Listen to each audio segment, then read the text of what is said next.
A good quality silicone joint is the key to enjoying your bathroom these days, actually keeping your joints sealed so that the moisture doesn't get through, and you need it to look good because in a bathroom you're going to be looking at it constantly. So how do you achieve this?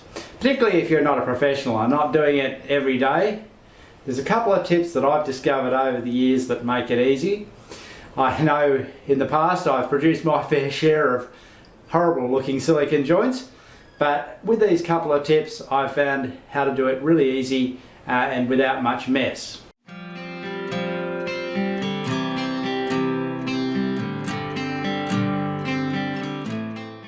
The first thing of course you need is a caulking gun and a good quality silicone. Don't mess around with cheap silicones, get something that actually is going to have a really good mold resistance, because that's really important in a bathroom. Now, the other two things that you need along with that. First up is some masking tape. The actual colour of the masking tape doesn't matter. I'm using green because I'm working on white, and a contrasting colour is really going to help me define my edges. The second thing that you need is some cling wrap, and I'll show you what to do with that in a little bit.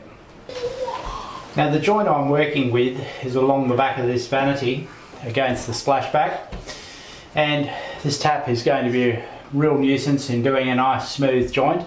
So the first thing I'm going to do is move that out of the road.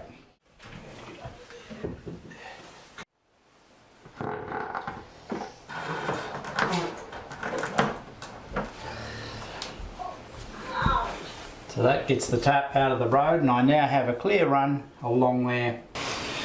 So the next thing I'm going to do here is to put down some masking tape to define the edges of the silicone.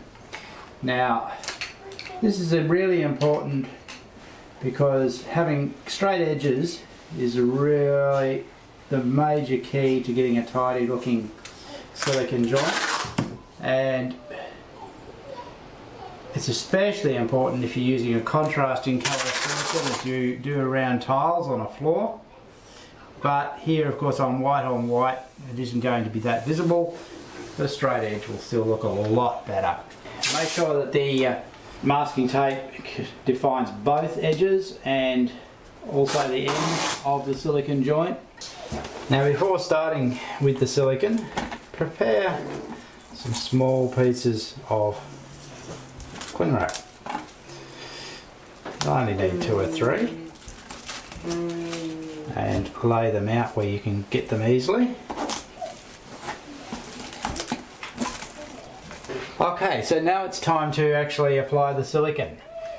And look, I know there are some people that claim they can get a smooth run from the gun.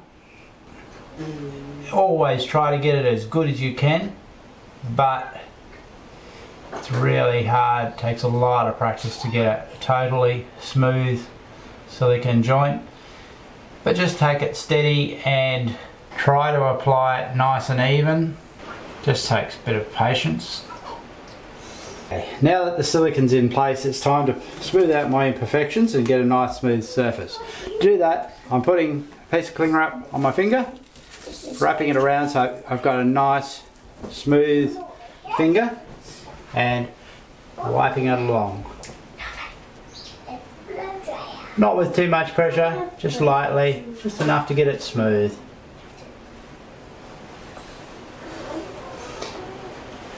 And this nice smooth joint is going to look a lot better than the joint from the gun. And also I think the little bit of pressure is actually going to get it into the joint better and give you a better silicone seal as well.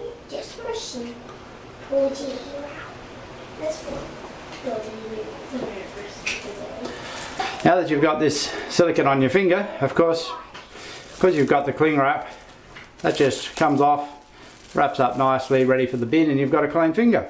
Another thing that you can use with the cling wrap is to actually cover the end of the gun.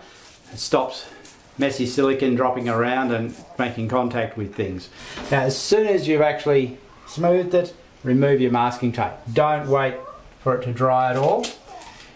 Remove your masking tape immediately, but do it very carefully. You don't want to touch the masking tape on anything else because It's going to have some silicone on it. So there's the completed result, and it's reasonably even. It's going to not annoy you when you look at it day after day.